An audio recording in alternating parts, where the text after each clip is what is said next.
अपनी जदोजहद के ज़रिए जमहूरियत के लिए और एक आमिर की आंखों में आंखें डालकर उस जदोजहद के ज़रिए पाकिस्तान की जमहूरियत के लिए जंग लड़ी। और जितनी ख़वातीन उस वक़्त उनके साथ थीं और आज जो यहाँ बैठी हैं उनमें से कई शाना बशाना उनके साथ खड़ी थीं, और वो सिर्फ़ बेगम कुलसूम नवाज़ शरीफ की जुर्रत थी, उनकी साबित कदमी थी, उनकी बहादुरी थी, उनकी फ़हम व फ़रासत थी, जिसकी वजह से उन्होंने वो जंग जो बज़ाहिर नामुमकिन थी कि किस तरह उस वक़्त का आमिर अपनी ताकत के बलबूते पर जो ताकत इस्तेमाल कर रहा था और जिसने पाकिस्तान की जमहूरियत उस वक़्त के वज़ीर आज़म मोहम्मद नवाज़ शरीफ जो एक जुल्म की दास्तान है वो हम सब के सामने है। लेकिन हर दौर एक सा नहीं रहता। उसी आमिर को आज पाकिस्तान में ढूंढना पड़ता है जिसके खिलाफ जदोजहद बेगम कुलसूम नवाज़ शरीफ ने सब्र के साथ और बहादुरी के साथ की। और आज उस आमिर ने उस वक्त के वज़ीर आज़म के साथ जो जुल्म किया, मोहम्मद नवाज़ शरीफ अल्लाह ताला के फजलो करम से और पाकिस्तान की आवाम के वोट से तीसरी दफ़ा मुंतखब वज़ीर आज़म पाकिस्तान बने। और ये अल्लाह ताला का करम है कि आज भी पाकिस्तान के दिलों में और पाकिस्तान की आवाम के दिलों में मोहम्मद नवाज़ शरीफ ज़िंदा हैं। और अल्लाह ताला आने वाले वक्त में इंशाअल्लाह इसी तरह मोहम्मद नवाज़ शरीफ को चौथी दफ़ा पाकिस्तान का वज़ीर आज़म बनाएंगे। और मैं ये भी कहना चाहती हूँ कि इस फाशिस्ट हुकूमत ने, वो हुकूमत जो आज एक बेगुनाह माँ जिसको इज्तमाई ज़्यादती का अपने बच्चों के सामने निशाना बनाया गया, आज रियासत खामोश है। आज ये फाशिस्ट हुकूमत खामोश है। आज मुल्क के अंदर वज़ीर आज़म खामोश है। इस अंधोनाक, इस दहशतगर्दी और दर्दनाक दिल हिला देने वाले हादसे के ऊपर। और उस वक़्त जब बेगम कुलसूम नवाज़ शरीफ साहिबा अपनी आखिरी सांसें ले रही थीं, तो इस फाशिस्ट हुकूमत ने, इस वज़ीर आज़म ने, और जिस तरह का सियासी इंतकाम लिया गया, उनको अपने प्यारों से दूर कर दिया। नवाज़ शरीफ बिस्तरे मर्ग पर कुलसूम नवाज़ शरीफ को छोड़कर कानून और आइन के ताबे होकर झूठी सज़ा और झूठे इल्ज़ामात के बावजूद सज़ाए मौत की चक्की में जेल गए। ये मिसाल नवाज़ शरीफ के अलावा पाकिस्तान की तारीख में किसी सियासी शख्सियत की नहीं मिलती कि वो उसी जेल में हो और सज़ा सुनकर वापस आया हो।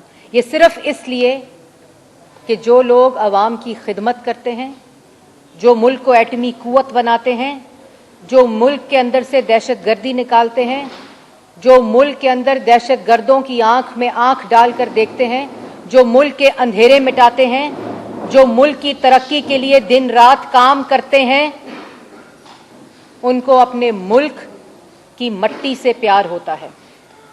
और मोहम्मद नवाज़ शरीफ ने इस मुल्क को जो जो तोहफे दिए, उसके पीछे उनकी बीवी कुलसूम नवाज़ शरीफ ने हमेशा उनके शाना बशाना खड़ी रहीं, उनकी ताकत बनी। और यही वजह है कि पाकिस्तान मुस्लिम लीग नून के अंदर हर खातून उनकी बेटी मरियम नवाज़ शरीफ आज हर जुल्म के आगे खड़ी है, बगैर खौफ खड़ी है, दुश्मनों को आंख में आंख डालकर देखती है। और यही वजह है कि आज मुस्लिम लीग नून की जितनी ख़वातीन हैं उसमें बेगम कुलसूम नवाज़ शरीफ की हिम्मत है, हौसला है और बहादुरी है। और आज ये मिसालें दी जाती हैं, चाहे वो उनका ताल्लुक़ पाकिस्तान मुस्लिम लीग नून से हो या ना हो, मिसालें दी जाती हैं उन ख़वातीन को जो सियासत में कदम रखती हैं कि अगर सियासत करनी है तो बेगम कुलसूम नवाज शरीफ जैसे इक़दार वाली सियासत करना, उनके जैसे पर्दे वाली सियासत करना, उनके जैसे बहादुरी वाली सियासत करना। और यही वजह है कि आज मुस्लिम लीग नून की हर खातून, हर वर्कर डट कर खड़ी है इस फाशिस्ट हुकूमत के सामने। और आज कायदे आज़म मोहम्मद अली जिन्ना, जिन्होंने इस मुल्क की, पाकिस्तान की बुनियाद रखी, बानिए पाकिस्तान, ताकि हर पाकिस्तानी, हर शहरी बराबरी के साथ, अपनी मर्जी के साथ अपनी ज़िंदगी गुजार सके। आज हम उनको भी खराजे तहसीन पेश करते हैं और आज हम कायद का पाकिस्तान ढूंढते हैं, जहां मीडिया को बोलने की आज़ादी हो, जहां पाकिस्तान के शहरी को बोलने की आज़ादी हो, जहां सियासत पर आज़ादी हो, हर शहरी के हकूक़ पर आज़ादी हो। लेकिन कायद का पाकिस्तान नहीं मिलता, क्योंकि आज मुहाफ़िज़ कहता है कि रात के अंधेरे में औरत अकेली बच्चों के साथ क्यों निकली। आज नए पाकिस्तान में ये सवाल पूछा जाता है कि पेट्रोल क्यों नहीं चेक किया। आज मदीना की रियासत का नारा लगाने वाले कहते हैं कि आज रियासत मफलूज है, और जो खातून बाहर निकली वो अपने जहन में फ्रांस समझकर निकली। आज पाकिस्तान में मुहाफ़िज़ कहता है, मदीना की रियासत में, नए पाकिस्तान में मुहाफ़िज़ कहता है कि यहाँ रिट ऑफ स्टेट नहीं है, यहाँ लॉ एंड ऑर्डर नहीं है, यहाँ मॉरल वैल्यूज नहीं है फ्रांस वाली। इसलिए हम 11 करोड़ पाकिस्तानी ख़वातीन की हिफाजत नहीं कर सकते। और आज शाम को जो घर से निकलेगी बच्ची, उसके भाई और वालदैन सुन लें, ये कहता है CCPO लाहौर, के सुन लें कि अपनी हिफाजत खुद करें और एहतियात करें। आज उस माँ को जिसको इज्तमाई ज़्यादती का निशाना बनाया गया, आज वो मुजरिम है बतौर CCPO लाहौर। और जो मुजरिम है उनका दिफा किया जा रहा है। तो मैं सुबह एक नॉन पॉलिटिकल, बियॉन्ड पॉलिटिक्स, ये सियासत की बात नहीं, क्यों नहीं लाहौर सियालकोट मोटरवे पुलिस मौजूद थी, क्यों नहीं पेट्रोलिंग हो रही थी, क्यों नहीं वहां पुलिस को तानियात करके गए। नवाज शरीफ के मोटरवे पे तख्ती तो लगा दी, लेकिन क्यों नहीं वो निज़ाम बनाया गया कि मुसाफिरों की हिफाजत की जाए। पिछले आईजी ने ये खत लिखा कि यहां नफरी मौजूद नहीं है, यहां नाकाफी पुलिस है, क्यों नहीं उस खत के ऊपर अमल दरामद हुआ। ये जवाब देना पड़ेगा, हुकूमत वक्त को देना पड़ेगा। और हमने मुतालबे किए हैं, जो मैंने सुबह लॉयर्स के साथ, सिविल सोसाइटी के साथ और पार्लियामेंटेरियंस के साथ प्रेस टॉक की थी। लेकिन अपनी बात को समेटते हुए मैं एक दफ़ा फिर उन तमाम माओं को, उन तमाम बेटियों को, उन तमाम वालदैन को खराजे तहसीन पेश करती हूं जो अपनी बच्चियों को बराबरी के हकूक देते हैं। और यही बात हमारे आईन में आर्टिकल 9 के अंदर मौजूद है, जो हर शहरी को लिबर्टी ऑफ लाइफ देता है, प्रोटेक्शन देता है। इस CCPO को घर जाना पड़ेगा। जब तक ये CCPO मौजूद है, जब तक ये फाशिस्ट हुकूमत मौजूद है, और CCPO के इस बयान के बाद मुजरिमों को इनकरेजमेंट मिलेगी। ये तहकीकात इंसाफ पर मबनी और शफाफ नहीं हो सकती। 11 करोड़ पाकिस्तान की बच्चियां और पंजाब में ख़वातीन महफूज नहीं होंगी, क्योंकि ये माइंड सेट मुसल्लत है। ये सोसाइटी के उस माइंड सेट को, उस बिहेवियर को इनकरेज करता है जो ये दरिंदगी और दहशतगर्दी करते हैं। और हमने ये भी मुतालबा किया है कि इस केस के ऊपर दहशतगर्दी की दिफात लगाई जाए। हमने मुतालबा किया है कि जुडिशल इंक्वायरी की जाए और पता चलाया जाए कि पुलिस ने ये क्यों गफलत बरती।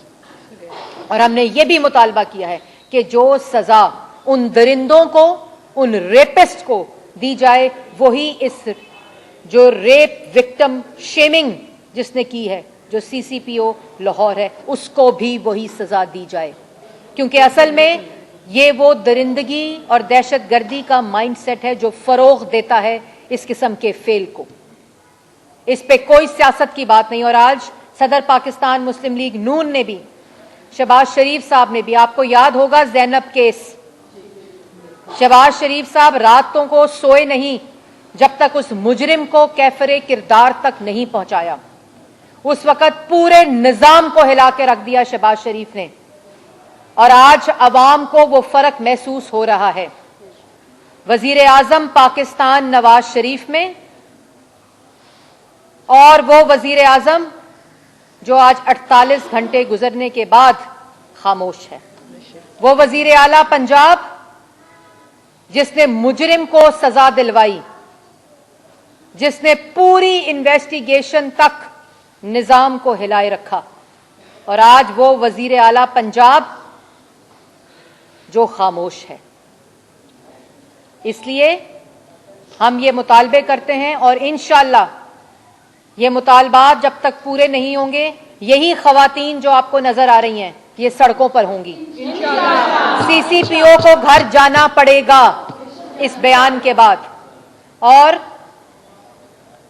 मैं पाकिस्तान मुस्लिम लीग नून की तरफ से, इन तमाम खवातीन की तरफ से, पाकिस्तान की 11 करोड़ खवातीन की तरफ से, उनकी तर्जुमानी करते हुए सदर पाकिस्तान मुस्लिम लीग नून शहबाज शरीफ साहब का पैगाम इस फाशिस्ट हुकूमत को पहुंचा रही हूं कि फौरी तौर पे ये तहकीकात कराई जाएं और मुजरिमों को कैफरे किरदार तक पहुंचाया जाए।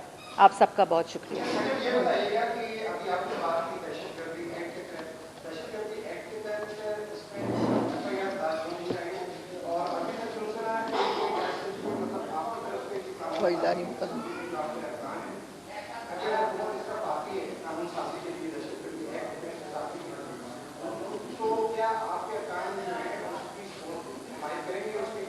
देखिए, पहली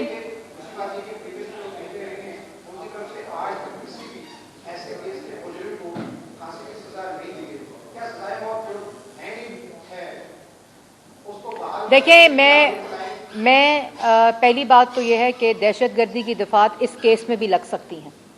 जो ऑलरेडी मौजूद कानून है उसके सेक्शंस इस पर भी लग सकते हैं। पहली बात, हमारा मुतालबा है कि लगाए जाएं। दूसरा मुतालबा, आपने जो बात की कि कानून साजी मौजूद है, लेकिन जब तक सीसीपीओ जो मुहाफिज है उसका माइंडसेट मुसल्लत रहेगा उस अदारे पे जिसने हिफाजत और तहफ़्फ़ुज़ फरहम करना है, कोई कानून इंप्लीमेंट नहीं हो सकता। इस माइंडसेट को खत्म करना होगा, चाहे वो अदारों में है, चाहे वो हमारी सोसाइटी में है, चाहे वो हमारे घरों में है, चाहे वो हमारे हमसायों के घरों में है। ये माइंडसेट है जिसकी तर्जुमानी सीसीपीओ लाहौर चीफ पुलिस ने की है, और उसका दिफा पूरी काबीना और वजीर आजम उसकी परवरिश कर रहे हैं। आपको याद है 2 दिन पहले आईजी को रिमूव कर दिया गया और इनको रखा गया, इस लाडले को रखा गया। जब इस तरह के लाडलों की परवरिश की जाती है तो नताइज पाकिस्तान की अवाम इस दरिंदगी और दहशतगर्दी की शक्ल में उसकी सजा काटते हैं। तो बात सिर्फ मुख्तसर यह है कि वो माइंडसेट जहां भी हो उसको खत्म करना हम सब की जिम्मेदारी है। उसके खिलाफ आवाज बुलंद करके उसको खत्म करना हमारी जिम्मेदारी है। और इस तरह के लोग जो आज खामोश हैं वो यहां तो शायद बच जाएं, लेकिन अल्लाह ताला की अदालत में बचेंगे नहीं।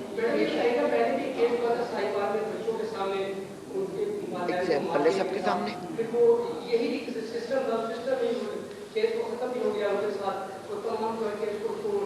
हम तो कह रहे हैं कि ग्राउंड ही यही है।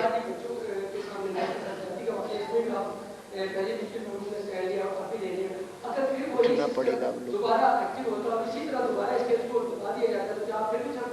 देखिए, मैंने आपको जो एग्जांपल दी ज़ैनब केस की, उसमें वजीर आला पंजाब शहबाज शरीफ ने लीड की उसकी इन्वेस्टिगेशन। और मैं पहले कहा कि ये सियासत की बात नहीं है, ये किसी हुकूमत और पॉलिटिक्स की बात नहीं है। जो इस वक्त इंडिकेटर्स हैं वो आपके सामने हैं। सीसीपीओ पंजाब हुकूमत को रिप्रेजेंट करता है और उसके बयान जो हैं वो इस फैसले, उसी ने इसकी तहकीकात करानी है, वो शफाफ तरीके से इंसाफ पे मबनी नहीं हो सकती जब तक सीसीपीओ मौजूद है। और मैंने उसकी मुअत्तली की बात नहीं की, मैंने उसकी बरतरफी और उसको बर्खास्त करने की बात की है। उसको नौकरी से निकाला जाए और इबरत का निशान बनाया जाए।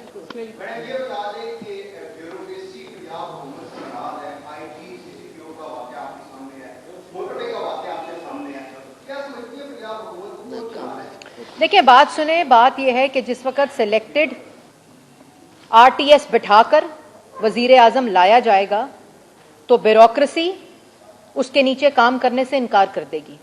आप डरा सकते हैं, लेकिन उस डर और खौफ को इतना ना बढ़ाएं कि डर और खौफ ही खत्म हो जाए। और दूसरी बात कि आप जब अवाम के वोट से नहीं आए होते तो अफसर आपकी इज्जत नहीं करते। और जिस तरह वजीर आला पंजाब और वजीर आजम पाकिस्तान को मुसल्लत किया गया है, मैंने कल भी दरखास्त की थी कि शर्म और हया तो है नहीं, कम से कम इस रवैये पे ही माफी मांग लें और उस कुर्सी की इज्जत करें जिस पर आज आप मुसल्लत हैं। और मैं आज भी यही कहती हूं कि कम से कम माफी तो मांगो, कम से कम कोई शर्मिंदा तो हो, कम से कम कोई हेड्स तो रोल हो, कोई सवाल तो पूछे कि क्यों सीसीपीओ ने यह जवाब दिया और क्यों लाहौर सियालकोट मोटरवे पे क्यों पुलिस नहीं थी। और जब उस खातून ने मोटरवे पुलिस को फोन किया तो मोटरवे पुलिस कहती है लाहौर पंजाब पुलिस को फोन करें। जब उसने पंजाब पुलिस को फोन किया तो वहां उसको कहा जाता है कि एफडब्ल्यूओ को फोन करें। एफडब्ल्यूओ जो है वो पुलिस यूनिट है। और उसके बाद आप घंटे तक ये सोचते रहते हैं कि वफाक की जुरिस्डिक्शन है कि पंजाब की जुरिस्डिक्शन है। शर्म आनी चाहिए, इस रवैये पे शर्म आनी चाहिए। और उसके बाद आप ये हैरान होते हैं कि वो रात को क्यों निकली, आप हैरान होते हैं कि उसने पेट्रोल क्यों नहीं चेक किया, आप हैरान होते हैं कि वो अकेली क्यों निकली। आप हैरान ये तो नहीं होते कि आपकी अपनी गफलत की वजह से ये सानिया हुआ है। आपको शर्म आनी चाहिए। और इस शर्मनाक वाकये, इस अंधोनाक वाकये, इस दरिंदगी के वाकये के ऊपर आप ये बयान देते हैं और फ्रांस की एग्जांपल्स देते हैं। इस्लामी, आप ये कह रहे हैं कि इस्लामी जमहूरियत पाकिस्तान में औरत महफूज नहीं है क्योंकि ये फ्रांस नहीं है। आप ये कहते हैं कि यहां रिट ऑफ स्टेट नहीं है क्योंकि ये फ्रांस नहीं है। आप ये कहते हैं रूल ऑफ लॉ नहीं है क्योंकि ये फ्रांस नहीं है। आप ये कहते हैं कि मॉरल वैल्यूज और सोशल सिस्टम इस्लामी जमहूरियत पाकिस्तान में नहीं है क्योंकि ये फ्रांस नहीं है। आपको शर्म आनी चाहिए और आपको ये जवाब देना पड़ेगा कि आपको इसकी सजा मिलेगी कि आपने ये बयान क्यों दिया। आपको तो जख्मों पे मरहम रखनी चाहिए, आपको पूरा निजाम हिला देना चाहिए था शहबाज शरीफ की तरह, और आप खामोश बैठे। आप वजीर आजम साहब, किधर है वजीर आजम मदीना की रियासत का? पूछा जाए ना, सवाल किया जाए कि एक मां की 3 बच्चों के सामने इज्तिमाई ज्यादती हो गई, किधर है मुल्क का वजीर आजम, किधर है सूबे का वजीर आला? ये सवाल आज पाकिस्तान की हर बेटी पूछती है, हर बाप पूछता है, हर मां पूछती है, हर भाई पूछता है, हर बहन पूछती है कि इस मुल्क की रियासत कहां है। ये सवाल है आज का। बहुत शुक्रिया।